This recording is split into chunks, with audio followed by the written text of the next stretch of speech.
So what if I told you that up to 95% of the decisions you made today, like the reactions you had to your coworkers or that underlying anxiety you felt while checking your bank account, were actually programmed by a 7-year-old? Yeah, it sounds completely absurd when you put it that way. Right. But welcome to the Yeah. show. And if you're listening to this right now, whether you're on your commute, at the gym, or just doing the dishes, I want you to picture a really specific, frustratingly common scenario. Oh, we all know the one. Yeah.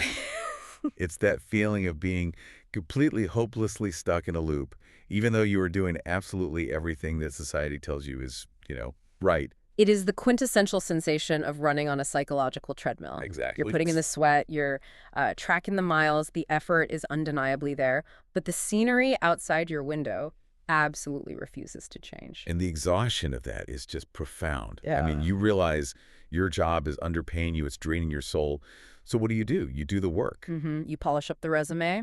Right. You navigate that grueling multi-round interview process, you negotiate, and you change jobs to make more money. Or, well, maybe it's a relationship thing. Oh, yeah, the relationship loop. You recognize you're in a genuinely bad relationship, some toxic dynamic that's just eroding your peace. So you pack your bags, you endure the heartbreak, you spend a year And single. you read all the psychology books. Exactly. And you finally start dating someone entirely new. You change the city, you change the office building, you change the literal faces of the people sitting across from you as the dinner table. But then, 6 months later, you wake up one Tuesday and realize that somehow, you've ended up in the exact same emotional situation. yeah, the new boss micromanages you with the exact same flavor of condescension as the old boss. That's wild. Or the new partner has the exact same emotional unavailability as the last one, just packaged in a different aesthetic. Right. The core theme remains absolutely identical. Scarcity, drama, exhaustion. The actors changed, the set design changed, but the script, You're reading the exact same lines. which honestly breeds an entirely justifiable sense of cynicism. Oh, totally. Because if you change all the external variables in the equation and the sum still equals 0, the logical human brain starts to assume that the universe is just fundamentally rigged. Yeah, you adopt this sort of learned helplessness. You start to believe that this is simply the baseline of human existence. You hear people say it all the time, like, well, all workplaces are inherently toxic, or true love is a marketing myth, everyone settles. But that's exactly why we're here today. We have a massive stack of source material sitting in front of us. Huge stack. We're talking clinical neuroscience observations, quantum psychology papers, advanced behavioral conditioning frameworks. And our mission for this in-depth exploration is to figure out exactly why this looping phenomenon happens. We're looking fundamentally at the architecture of reality to uncover how your lived experience is actually constructed. And spoiler alert, the materials suggest it is entirely from the inside out. We're going to look at how to pull up the floorboards of your own mind and reprogram that mental machinery so you can actually stop repeating your own history. What is genuinely disruptive about the framework we're examining today is that it requires a complete inversion of our standard operating procedure. Yeah, turn it completely upside down. Right, because modern society operates under the foundational assumption that the physical world, what these texts refer to as the 3D reality, is the primary reality. Meaning your literal bank balance, your physical health metrics, your relationship status. Exactly. We treat all of that as the starting point. But the collective argument across these behavioral and psychological sources is that the physical world is merely a reflection. It's a symptom. It's just the absolute final trailing edge of the mental and emotional planes of existence. Let's anchor this right away, actually. Because if we don't understand how backward our usual approach is, the rest of this framework will just sound like, pleasant philosophy. Right, just positive thinking fluff. Exactly. The source material uses an analogy that is so visceral, it completely shifted how I view problem solving. So imagine you're sitting at a computer typing up a critical document. Okay. You finish, you hit the print command, the printer whirs, the paper slides out, and you pick it up to proofread. And right in the middle of the headline, in bold font, is a massive, glaring typo. A completely misspelled word that ruins the entire document. Right. Now, what is our standard default human reaction in life? We grab a physical eraser, we aggressively scrub at that piece of printed paper, trying to friction the typo out of existence. Or we grab some correction fluid, paint over it, and try to write over the mess. Yeah, we mess with the physical paper until the fibers are torn and ruined. And eventually, frustrated, we throw it in the trash, Declare a fresh start, reach over the computer and hit print again. And what happens? The exact same piece of paper emerges. With the exact same typo. Yeah. Occupying the exact same coordinates on the page. Because you haven't changed the input. The word processor software still contains the misspelled word. Exactly. Changing jobs, changing cities, or changing partners without fundamentally altering your internal neurological programming is literally just hitting print again and expecting a different manuscript. You're just printing the same typo on a new, maybe slightly more expensive piece of paper. It's such a perfect way to visualize it. The futility of that external scramble is perfectly captured there. And the texts utilize another deeply revealing visual mechanism, the mirror. Oh, the mirror analogy is great. In optics, you have an image and you have a reflection.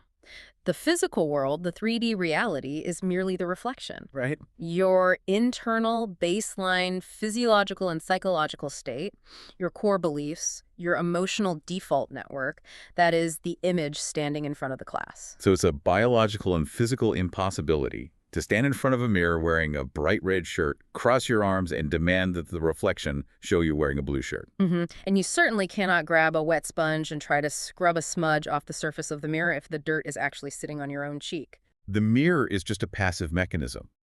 It's only doing its job, which is to reflect the input data. Precisely. The mirror possesses no independent agency to alter the reflection. It can only process what's presented to it. Yeah. So when you evaluate your life, when you look at your checking account balance, the underlying tension in your marriage, the way your colleagues dismiss your ideas in meetings, and you feel visceral dissatisfaction, attempting to manipulate those external factors through sheer willpower is equivalent to scrubbing the glass of the mirror. The input data has to change first. The image presenting itself to the glass must be altered. Exactly. But wait, I have to pause this here. Yeah. Because if you are listening to this, you are probably formulating a very valid counter-argument in your head right now. I know exactly where you're going with this. Right.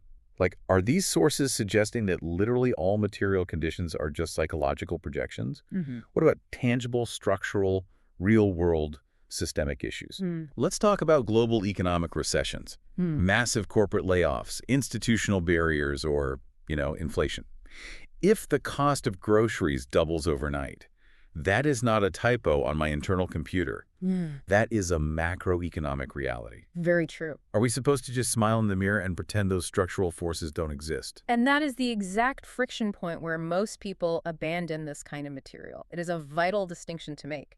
The sources we're analyzing are not engaging in toxic denialism. Okay, good. They absolutely do not claim that macroeconomic trends, systemic biases, or structural issues are imaginary. What the framework posits, however, is an entirely different locus of control.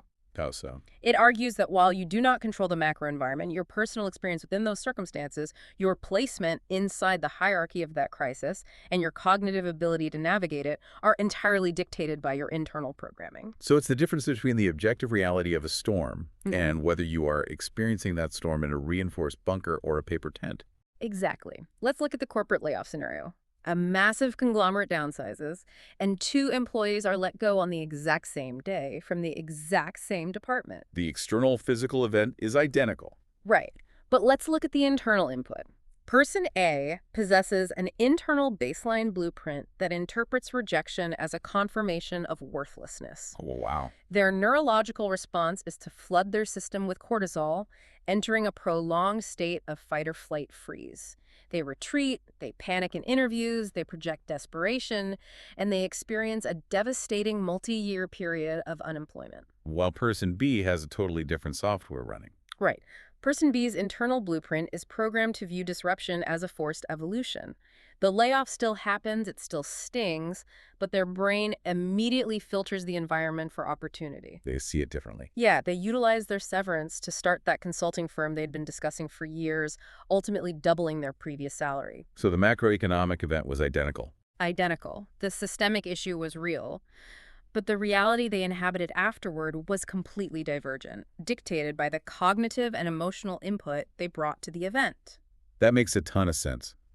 Your internal state does not control the global economy, but it is the absolute root cause of your personal reality within it. Correct. It's not about pretending the rain isn't falling. It's about recognizing that you're the one choosing whether to walk outside with an umbrella or just stand in the mud and complain about getting wet. That's a great way to put it. So if our mental and emotional states are the computer input and our physical life is the printout, we have to open the hood and figure out what software is actually running on the machine. And this is where the neuroscience cited in these documents gets incredibly humbling. Oh, it really does.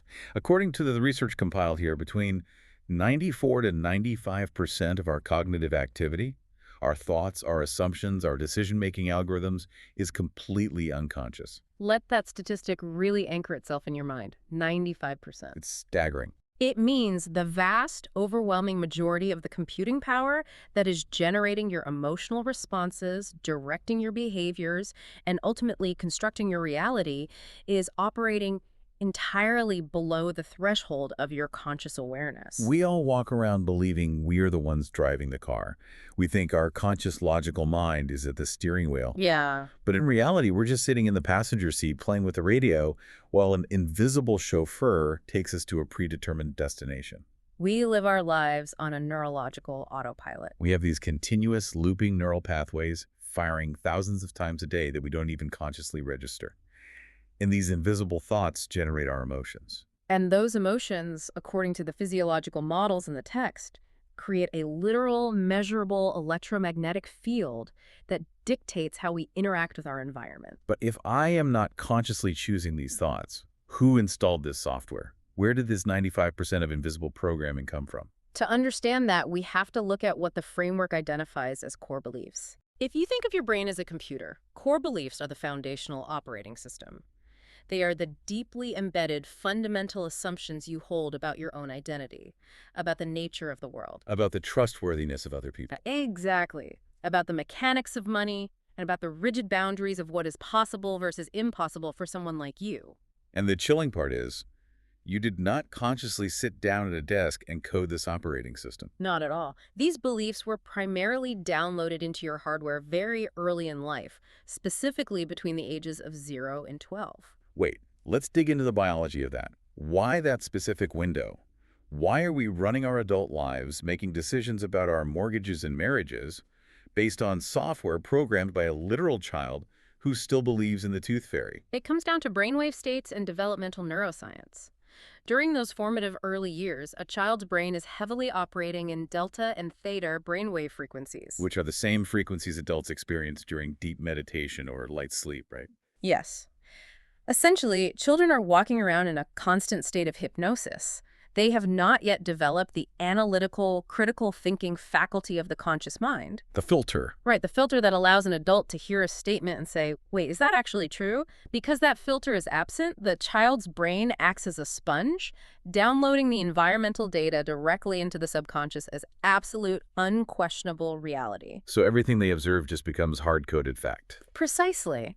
And the texts identify two primary mechanisms for how these core beliefs are permanently installed through chronic repetition or through singular high-impact emotional events. Let's look at repetition first. Sure.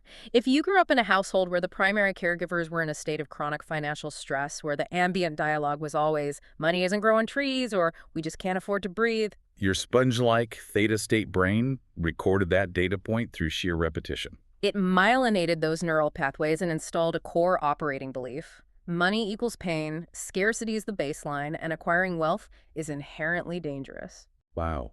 And then there is the high-impact emotional event.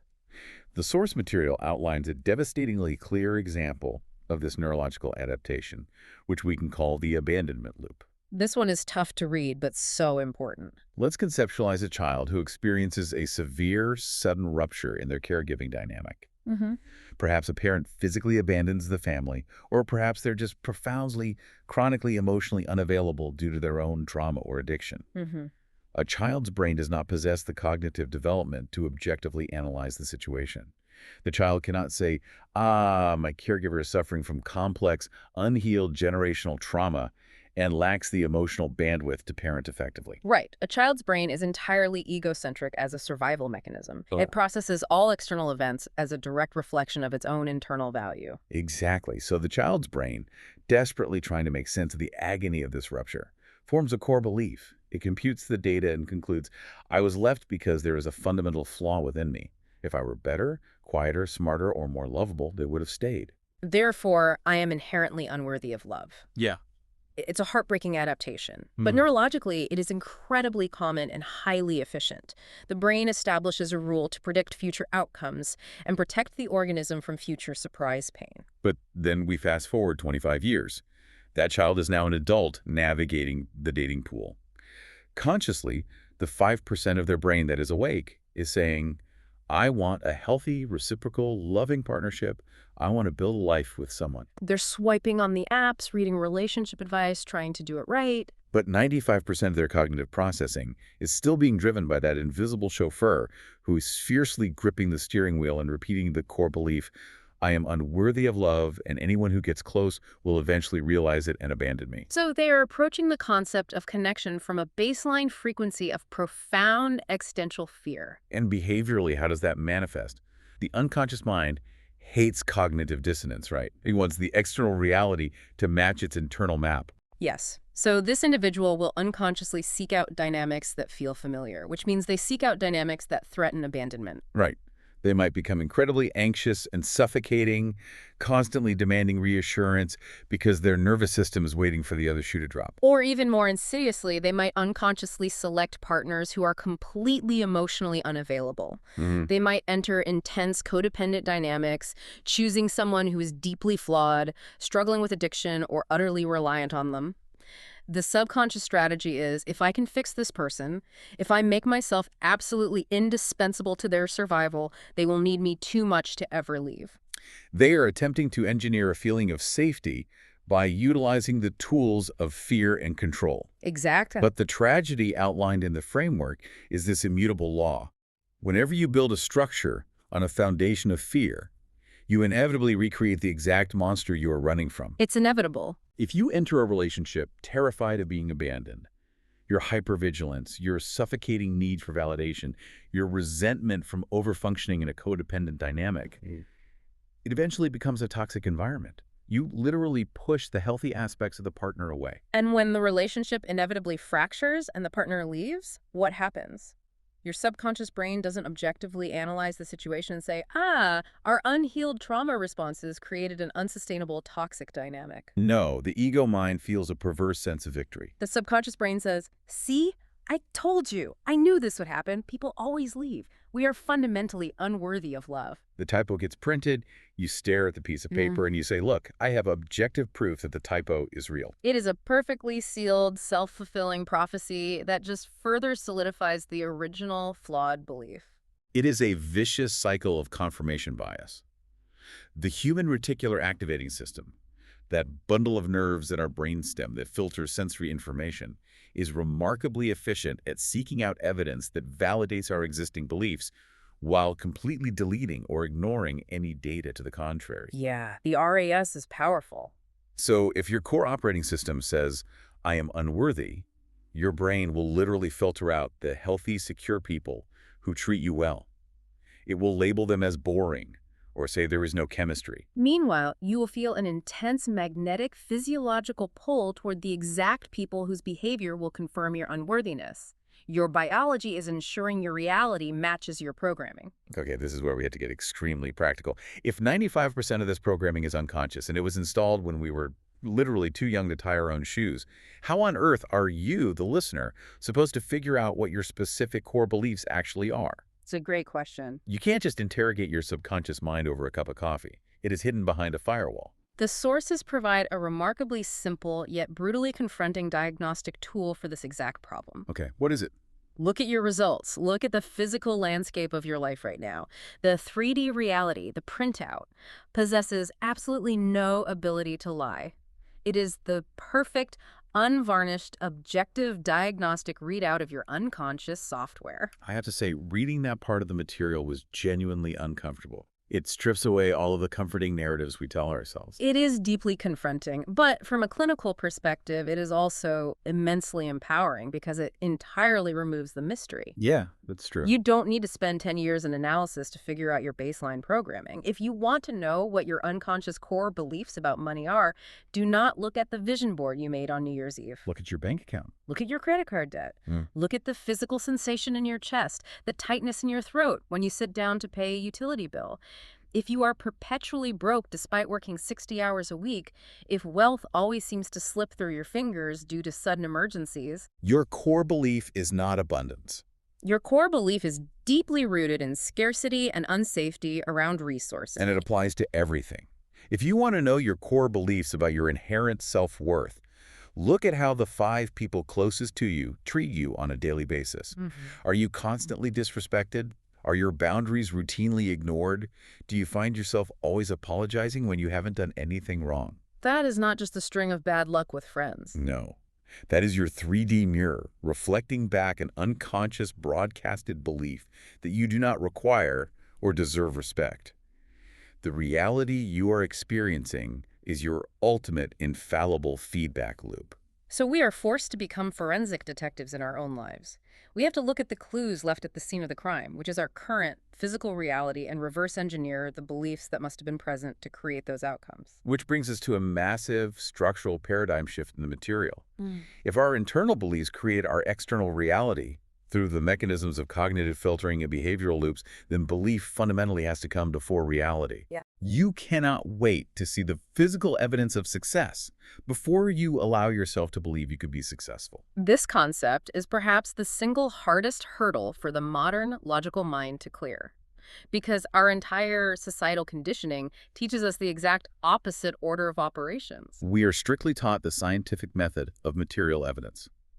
I'll believe it when I see it. Show me the money in my account, and then I will feel the emotion of being wealthy. Show me the devoted, perfect partner, and then I will generate the feeling of being safe and loved. But the framework is looking at us and saying, you have it completely backward. You will only see it after you believe it. Precisely. And this is where the source texts introduce concepts derived from quantum psychology. Now, to explore this without getting lost in abstract physics, we need to understand the working model they propose, the idea of a quantum field of potentialities. Right. The premise is that reality is not a single fixed track. Instead, every possible version of your life exists simultaneously, right now, as a state of potentiality. So there is a trajectory where you remain broke and miserable. There is a trajectory where you are wildly successful and creatively fulfilled. There is a trajectory where you are radiantly healthy and one where you are chronically stressed. All of these outcomes exist as dormant possibilities in the field. I actually want to dig into the analogy the sources use to explain this, because talking about quantum fields and superposition of states can sound a little woo-woo to people who just want practical advice. Yeah, we lose people there. But the text uses a brilliant, grounded metaphor. The radio. Imagine you walk out to your car right now, you turn the key, and the radio immediately blares to life. Okay. Let's say the dial is currently tuned to a station playing incredibly sad, melancholic, depressing music. The speakers are vibrating with it. It is filling the cabin of the car. It is your current objective reality. But just because your speakers are projecting sad songs, does that mean the radio station 3 clicks down the dial of the one broadcasting upbeat, high-energy pop music has ceased to exist? Of course not. That upbeat pop station is actively broadcasting its signal from a tower right at this very moment. The radio waves carrying that energetic music are literally passing through the air in your car, passing through your physical body, simultaneously with the sad music. Exactly. The reality of the pop station exists concurrently with the reality of the sad station. The only reason you're currently experiencing the sad, depressing music is because your specific receiver, the physical dial on your dashboard, is tuned to that exact specific frequency. Right. And the framework argues that you are the radio receiver. Your core beliefs and the emotions they generate dictate the frequency your dial is tuned to. So if your life is currently broadcasting a reality of financial lack, toxic relationships, and chronic stress, it's not because the reality of abundance, love, and health doesn't exist for you. The universe hasn't singled you out for punishment. It is simply because your unconscious programming has tuned your internal biological receiver to the sad music frequency of existence. Which naturally begs the most important question of this entire thorough analysis. How do you physically change the station? Because unlike a car stereo, your internal dial isn't a physical knob you can just reach out and twist. You have to alter the frequency of your thoughts and, more importantly, the physiological state of your emotions. You have to consciously monitor the input that you are feeding the machine. The source material provides a brilliantly mundane, everyday example of how to begin practicing this tuning process.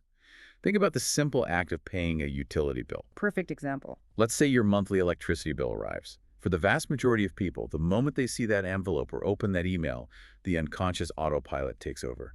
The thought pattern is immediately, ugh, another expense. Everything is so expensive. I am losing my hard-earned money. This is awful. And in that exact micro moment, your brain signals your nervous system to release stress hormones. Your chest tightens. You have firmly grabbed the radio dial and aggressively tune it to the frequency of scarcity and threat. Right. And the texts describe the mechanism of the universe, or the quantum field, or your reticular activating system, however you prefer to conceptualize it, as essentially acting like an I know right entity. I love that phrasing. It possesses no moral judgment. It does not care if you want to be happy or sad. It simply agrees with and amplifies whatever frequency you are currently broadcasting. So you start your electricity bill, your heart rate elevates, and you broadcast the signal. I am so broke. Money is constantly draining away from me. Life is a struggle. And the field responds, I know, right? Huh. And immediately orchestrates circumstances to match that reality. It gives you a flat tire on your commute the next morning. It hits you with an unexpected dental bill. It provides you with more objective proof to validate your scarcity dial. So the tangible, actionable step to change the station is to develop the conscious awareness to catch yourself in those micro moments. When you sit down to pay that electricity bill, you have to forcefully override the 95% autopilot. You have to engage your prefrontal cortex, take a breath, and deliberately construct a different cognitive framework. You look at the bill and you intentionally think, I am incredibly grateful that I have the resources to keep the lights on in my home. I am grateful that I have a refrigerator to keep my food cold and a heater to keep my family warm. I am sending this money out as a fair energy exchange with the absolute knowing that my resources are constantly replenishing. You are intentionally turning the dial to the frequency of abundance and gratitude. You are shifting your nervous system out of sympathetic fight or flight and into parasympathetic rest and digest. And when you consistently hold that physiological and emotional frequency, the I know, right, mechanism responds accordingly. It says, I know, right? You are so abundant, things always work out for you. And suddenly your brain starts noticing opportunities it previously deleted. You get a random refund check in the mail. A client offers you extra work. The synchronicities start reflecting the new frequency back to you. However, there is a massive caveat here that derails most people attempting to utilize these frameworks. What's that? You cannot simply think positive thoughts for 60 seconds while writing a check for your electric bill and then expect your entire life to miraculously transform if the remaining 23 hours and 59 minutes of your day are an energetic disaster. Oh, yeah. It is a mathematical impossibility. If your baseline frequency is chaos, a 5-minute gratitude journaling session is not going to override the system. Which transitions us perfectly into the concept of plugging what the texts call energetic leaks. This is arguably the most critical component that gets completely overlooked in mainstream toxic positivity discussions about mindset. Absolutely. People are constantly trying to layer positive affirmations over a psychological foundation that is actively crumbling. The framework introduces a powerful visual metaphor here, the cup of life. Let's unpack that. Imagine you possess a cup representing your energetic capacity. And the universe, the quantum field, is constantly attempting to pour blessings, vital energy, lucrative opportunities, and love into this cup. The natural state of the system is to want your cup to overflow. But the structural problem is that, for the vast majority of us, our cup resembles a colander. A strainer. It is riddled with holes, and these holes are identified in the literature as energetic leaks. So regardless of how much high-frequency goodness the environment attempts to pour into your life, it simply drains right out the bottom. You remain perpetually exhausted, perpetually anxious, and perpetually empty. Not because the world is withholding resources from you, but because you lack the structural integrity to retain them. We have to get specific about what these leaks actually look like in practical daily life, because the sources list them out, and honestly, it is a bit of a gut punch. It really is. These aren't massive, dramatic life failures. They are the insidious, everyday habits that bleed our vital energy dry. Like what? Like gossiping about your coworkers in the break room, engaging in relentless, vicious, negative self-talk every single time you look in the mirror, obsessively monitoring an ex-partner's social media accounts to see if they are happier without you, Oh, that's a big one. laying in bed doom scrolling through catastrophic global news for 2 hours before trying to sleep, consuming highly processed foods that leave your biology lethargic and inflamed. And perhaps the most massive leak of all willfully remaining in toxic friendships or romantic relationships that require you to constantly act as an emotional sponge for someone else's unhealed trauma. What is truly fascinating here is the underlying psychological mechanism driving why we willingly engage in these draining behaviors. The texts are unequivocal on this point. These behaviors do not originate from your true, authentic self. Right. They are defense mechanisms deployed by the ego mind, which operates exclusively from a baseline of fear and separation. When you are numbing out with social media, when you are chronic complaining, or when you are actively tearing others down, you are not acting from power. You are acting from a state of perceived powerlessness. I really want to unpack the source's insight regarding this specific act of judging others, because it completely reframed my understanding of internet culture. Let's hear it. Let's talk about the phenomenon of the quote-unquote cringy internet dancer. Yeah. We've all experienced this scrolling on our phones. You see a video of someone, maybe they're not a professionally trained dancer, maybe they're in their messy living room, but they are just letting loose. They are dancing poorly, but with absolute unbridled, vulnerable joy and authenticity. And what is the immediate visceral reaction for millions of people in the comment section? They leave a mean, sarcastic remark.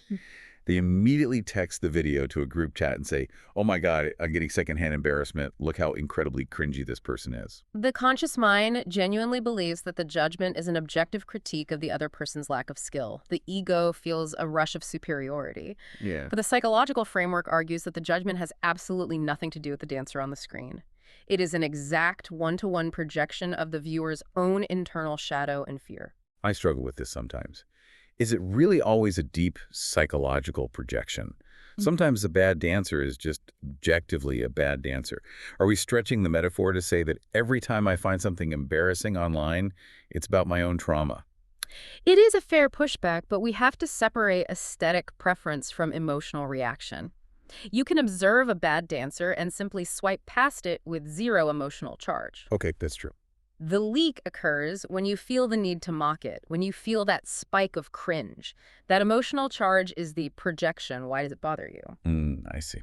The framework suggests that when you judge someone for being too much or too authentic, it is because you are secretly terrified of the consequences of shining your own light.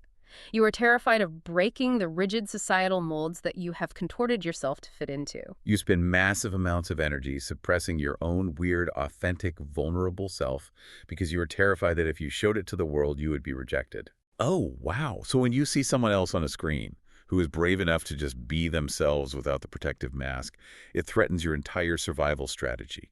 It triggers your own internal repression. You attack them to soothe your own ego's fear of visibility. You are punishing them for the freedom you won't allow yourself to have. That realization is heavy. And engaging in that judgment is a massive energetic leak. It drains the power you could be using to build your own life, wasting it on policing someone else's joy. It is a brilliant psychological reframing.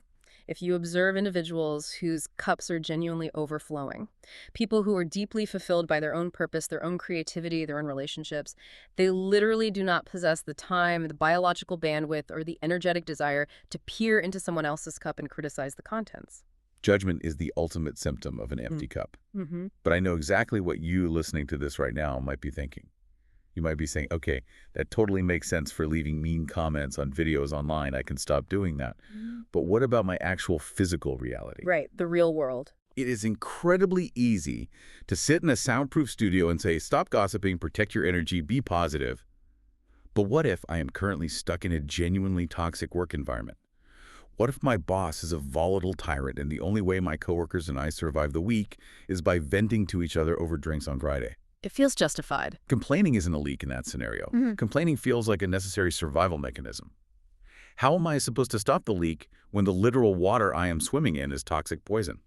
This is exactly the paradox the texts anticipate, and resolving it requires a significant cognitive leap of faith. The ego mind, the fear-based operating system, demands sequential proof. Meaning? It says, the very day my job becomes fulfilling, I will stop complaining. The day I feel financially secure, I will stop being anxious.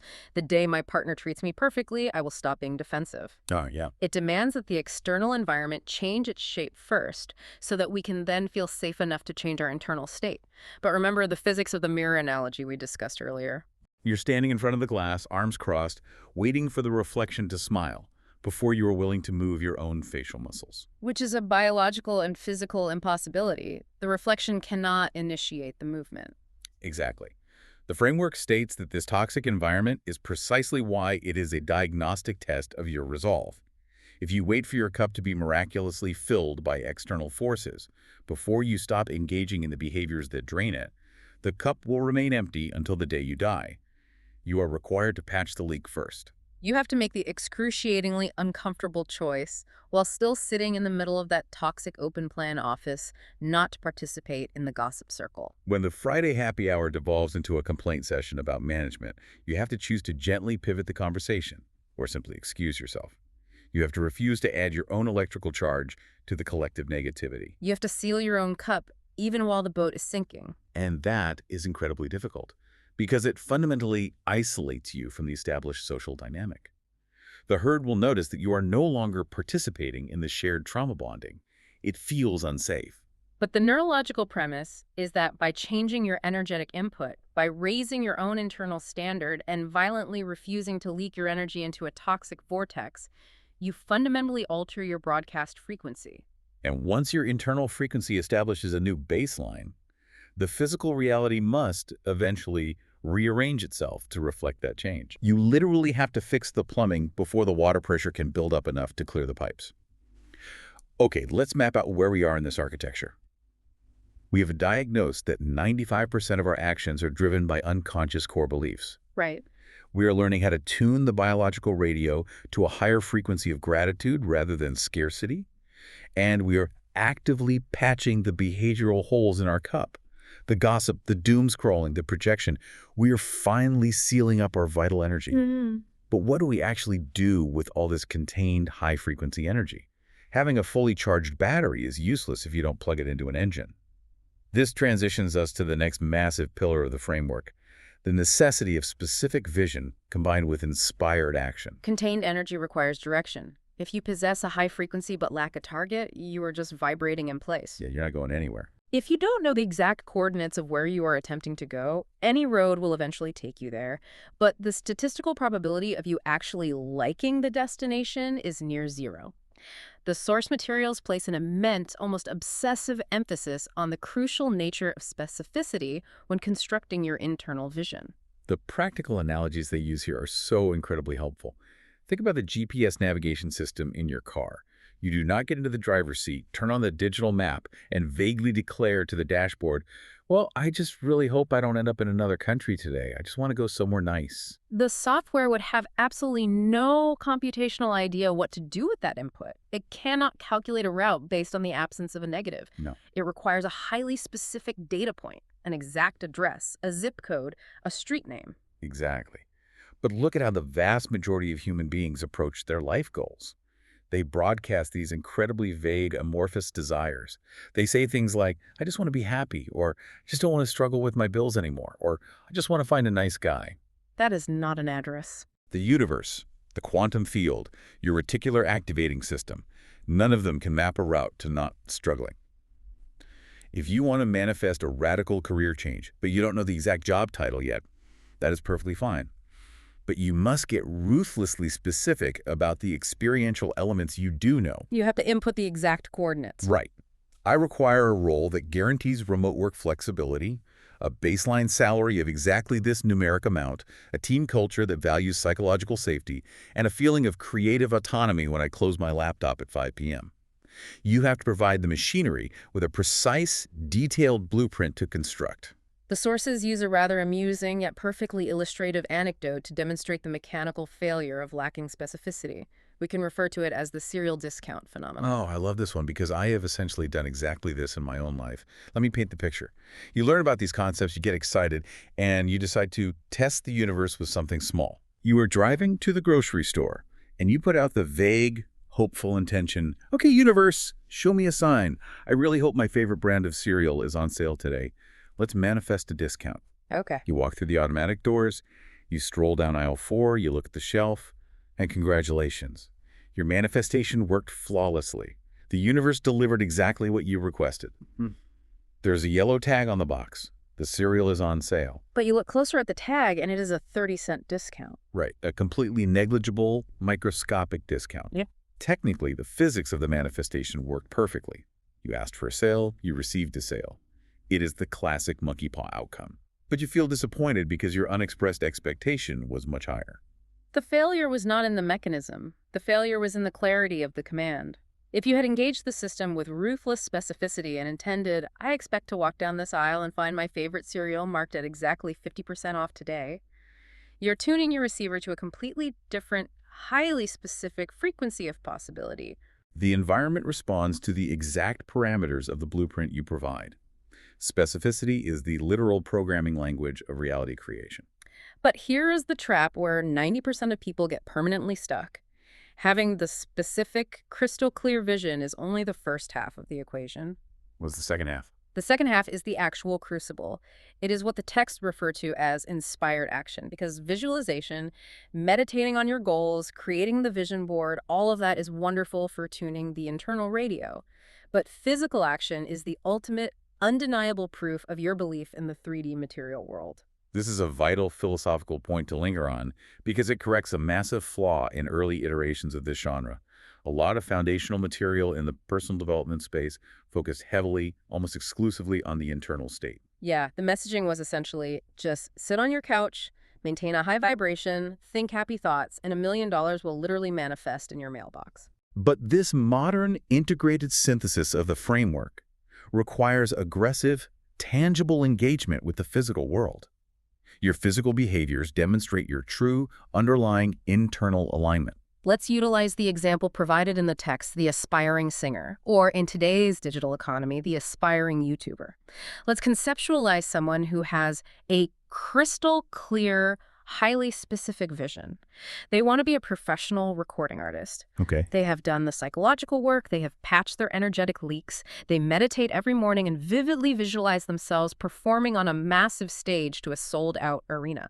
They genuinely feel the emotion of it in their mind, but if they never actually open their physical mouth to sing in front of another human being, if they never book studio time to record a demo track, if they refuse to perform at a local, poorly lit open mic night because they are absolutely terrified of looking cringy or being judged by 5 strangers drinking cheap beer, what data are they actually communicating to the universe? They are actively communicating that their fear of judgment is exponentially stronger than their belief in their own vision. They're standing in front of the 3D mirror and whispering, I don't actually believe this is ever going to happen. Exactly. If you possessed the absolute bone-deep certainty that you were destined to be a globally successful singer, you would start behaving like a singer immediately, right where you are. You have to take action that feels neurologically uncomfortable. You have to trigger your own adrenaline. Taking action outside the boundaries of your current comfort zone is the physical mechanism by which you inform the environment. I believe in this vision so completely, I am so unconditionally certain of the final outcome that I am entirely willing to look foolish, unpolished, and vulnerable right now. We have to understand the neurobiology of this. Expanding your comfort zone is not a pleasant side effect that happens after you achieve success. It is the absolute non-negotiable prerequisite for it. If you continually, day after day, act in ways that are perfectly safe, predictable, and comfortable to your nervous system, you are dropping a heavy anchor, tethering yourself to your current level of reality. You are screaming at the computer to print a new manuscript while adamantly, stubbornly refusing to touch the keyboard. Inspired action is the literal keystroke. Action is the ultimate proof of belief in the physical dimension. If you are taking notes, that is the sentence to circle. But let's ground this in reality because we cannot ignore what happens next. You do the work, you set the ruthlessly specific vision, you take the terrifying inspired action, you film and post the vulnerable video, you step on the stage and sing the song, you submit the application for the executive role that is 2 levels above your current pay grade, and then a massive, devastating problem hits you right squarely in the face. The obstacle arrives. Yes, you get a harsh, definitive rejection letter. The video you posted gets a flood of mocking, hateful comments. Your car transmission blows up on the highway while you are driving to the interview. The 3D reality seems to violently reject your new frequency. And This is the exact moment where so many well-intentioned people throw their hands up in the air, declare defeat, and say, see, I knew this mindset stuff was garbage. I tried to elevate my frequency. I took the leap, and life just slapped me back down to the pavement. Which is an entirely understandable, predictable, biological and emotional reaction. The ego mind hates experiencing pain and immediately looks for a reason to retreat to safety. But reacting this way fundamentally misinterprets the entire nature of how reality is structured according to the psychological framework we are analyzing. Right. This brings us to the final and perhaps most crucial paradigm shift, the vital task of radically redefining obstacles. This might be the most important concept in the entire analysis because it aggressively dismantles a highly toxic trend in modern self-help culture. There is this insidious, damaging philosophy known as spiritual bypassing. Oh, It is the deeply flawed idea that if you just maintain a high vibration, if you just think pure positive thoughts with enough intensity, absolutely nothing bad or painful will ever happen to you again. You will live in a protective bubble. And the cruel inverse of that logic is that if something terrible does happen to you, if you get sick, if you lose your job, it is entirely your fault for having a momentary negative thought. it is a remarkably damaging, victim-blaming philosophy that lacks any grounding in psychological reality. Thankfully, the source texts we are reviewing today explicitly, emphatically, and repeatedly deny this concept. Good. The framework does not promise a sterile life devoid of friction, tragedy, or obstacles. Obstacles are an unavoidable, necessary component of the human cognitive experience. Instead of promising to eliminate them, the framework radically redefines the actual purpose of the obstacle. Obstacles are not there to stop you. They are not a punishment handed down by a judgmental universe because you doubted yourself for 5 minutes. They are highly specific resistance training mechanisms. They exist to force you to elevate your level of consciousness so that you can actually sustain the very goal you are attempting to reach. The texts provide several analogies to clarify this shift in perspective, and they are incredibly useful for rewiring how we perceive threat. First, consider the physical difference between a stumbling block and a stepping stone. Okay, let's picture it. If you look at them objectively, structurally, they might be the exact same piece of granite lying in the middle of a dirt path. The only difference, the singular defining variable, is how high the traveler is willing to lift their foot. Oh, that's profound. If you are shuffling along, exhausted, staring down at the dirt, operating from a low frequency of apathy, that rock is a devastating stumbling block. It will trip you, bloody your knees, and halt your progress. But if you raise your physiological state, elevate your perspective, and actively lift your foot, that exact same piece of rock becomes a stepping stone that physically elevates you to a higher vantage point on the trail. It is entirely about the mechanics of how you choose to interact with the raw material of the problem. Another brilliant analogy the text utilizes involved aviation. I like this one. Imagine you were standing on the tarmac at an airport, and a torrential, dark, violent thunderstorm rolls in. The wind is howling, the rain is blinding. From the perspective of the ground, the weather is absolute terrifying chaos. It is a massive problem. But if you get into a commercial airplane and begin the ascent, you eventually climb to 35,000 feet. You pierce through the thick cloud cover. And what do you find above the clouds? It is perfectly calm, and the sun is shining brilliantly. The sun never actually stopped shining. It did not disappear. It was merely obscured from your previous lower vantage point. Exactly. The violent storm still objectively exists. You didn't manifest the storm out of existence, but you have physically elevated your position so that you are no longer subjected to its turbulence. The framework notes that it is impossible to solve a complex problem from the exact same level of consciousness that initially created it. If your unconscious mindset of scarcity generated a chaotic financial crisis, you cannot mathematically solve that crisis while your brain is still operating in a panicked, cortisol-soaked state of scarcity. You have to fly above the weather first. Which brings us to the most resonant, modern analogy the framework offers, the concept of life functioning as a deeply intricate video game. This one makes so much sense. Think about the structural architecture of any role-playing video game. You start at level 1. You possess basic skills, you learn the mechanics of movement, you face relatively small, manageable challenges, and eventually you confront and defeat the boss of level 1. You graduate, you level up. Right. When the screen flashes and you arrive at level 2, does the game suddenly declare, "Congratulations on your victory, there are no more monsters. Please just sit your character in this empty meadow and stare at the grass in peace forever"? Never.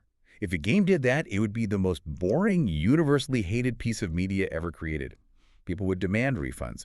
We inherently desire the challenge to scale with our abilities. Precisely.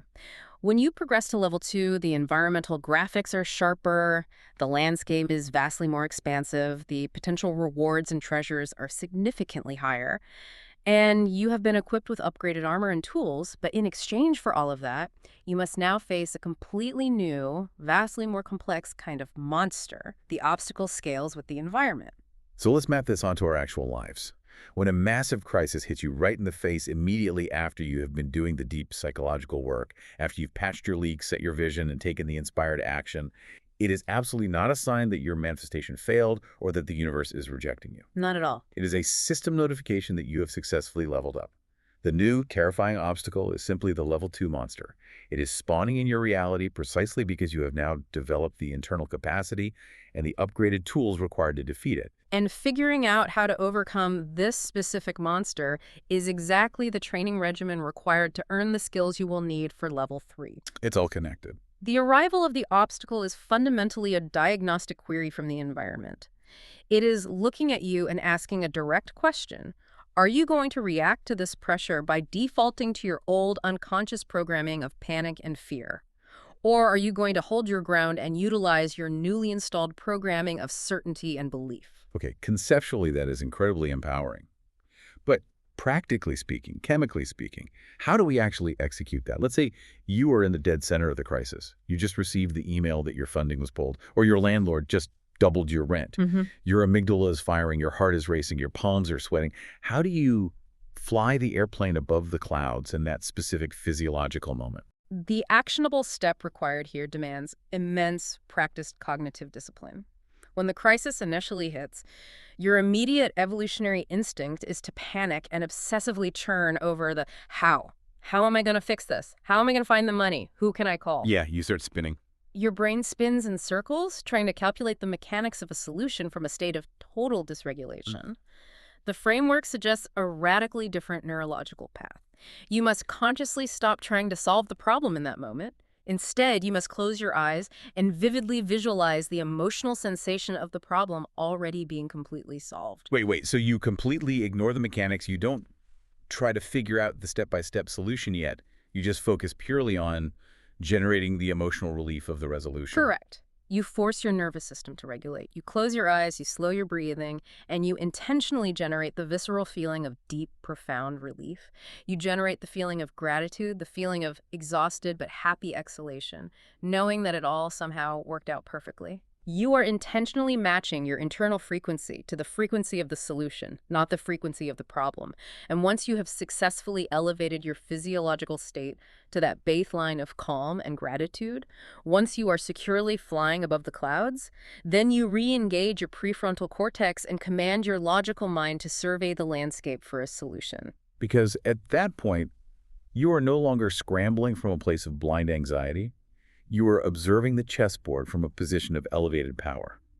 And that is when the magic happens, right? The synchronicities occur, the lateral ideas pop into your head, the intuition to make a specific phone call arises. The pathway reveals itself precisely because your receiver is finely tuned to the frequency where the solution actually exists. You alter the internal input. You finally correct the typo in the software of your own mind. And inevitably, the physical printer of reality eventually produces the corrected document. This is profound. We have navigated an immense amount of conceptual and practical territory today. Let's pull all of these complex threads together and synthesize them for you as we begin to wrap up this full analysis. The overarching, unifying thesis of everything we have discussed today is this. We are not helpless victims being tossed around by an arbitrary, chaotic, and fundamentally unfair reality. We are incredibly powerful, highly programmable, biological, and energetic beings who simply suffered amnesia. Yeah. We forgot that we were the ones who unconsciously wrote the code that is currently running our lives. And the profoundly beautiful, liberating truth is that the source code can be rewritten at any time. By developing the courage to take an unflinching, honest look at the stark results of our physical reality, we can forensically identify the unconscious core beliefs that have been driving us since childhood. By consciously monitoring our cognitive input and ruthlessly patching those daily energetic leaks, the toxic gossip, the projection of judgment onto others, the cycles of self-sabotage, we stop bleeding our vital power into the dirt. By getting meticulously, uncompromisingly specific about what we want, and backing that vision up by taking terrifying, inspired action that stretches our nervous system, we provide undeniable proof to the environment that we're ready for a new reality. And when the inevitable obstacles spawn in our path, we no longer view them as punishments or stop signs, but as the exact stepping stones designed to build the necessary muscle for our final destination. We change the input on the keyboard, and we finally, permanently change the printout. If we take a moment to pull back and look at the broader reflection on human potential that this entire framework suggests, the ultimate takeaway is staggering in its philosophical implications. It aggressively strips away every single excuse we use to play small. It really does. It posits that you, listening to this right now, are not just a bit player or a secondary extra in someone else's grand drama.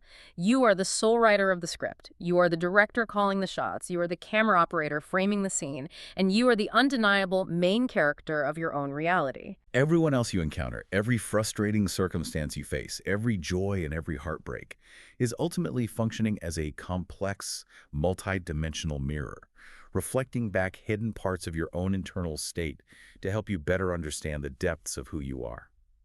It is a terrifying, almost overwhelming amount of personal responsibility to accept. But on the other side of that terror is the ultimate, absolute freedom. Because if you possess the sheer creative power to unconsciously construct the current mess you find yourself in based on flawed childhood programming, you possess the exact same identical power to consciously design an absolute masterpiece moving forward. It all circles perfectly back to that initial frustrating feeling you described at the very beginning of our conversation, the feeling of being trapped on the treadmill. You only feel stuck, exhausted, and cynical on that treadmill because you are expending all of your vital energy trying to manually change the rubber belt beneath your feet, rather than simply stepping off the machine, walking over to the wall, and realizing you have always controlled the power cord. The scenery changes the exact moment you change your mind. And that brings me to one final, deeply provocative thought.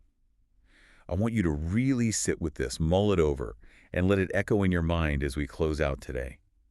We have spent this time talking about the future, about constructing vision, and about the mechanics of belief. I want you to imagine right now that a future version of you, the version of you from 5 or 10 years down the timeline, the version who has already successfully navigated the obstacles and achieved absolutely everything you are currently dreaming of, figured out a way to travel back in time. Picture them vividly. Imagine they walked into the room where you are sitting right now. They pull up a chair, sit down right next to you, look you dead in the eye, and they guarantee you with 100% absolute, mathematically unshakable certainty that if you took that one terrifying leap of faith you've been putting off, you would wildly, unfathomably succeed. If you knew, beyond a shadow of a single doubt, that the net would magically appear the moment you jumped, was the very first physical action you would take the second this audio ends. What specific, terrifying step would you take right now if failure was literally physically impossible? Exactly. Because according to the fundamental architecture of reality we have unpacked today, the only thing, the absolute only thing stopping you from standing up and taking that exact action right now is the fragile illusion that your future self might be wrong.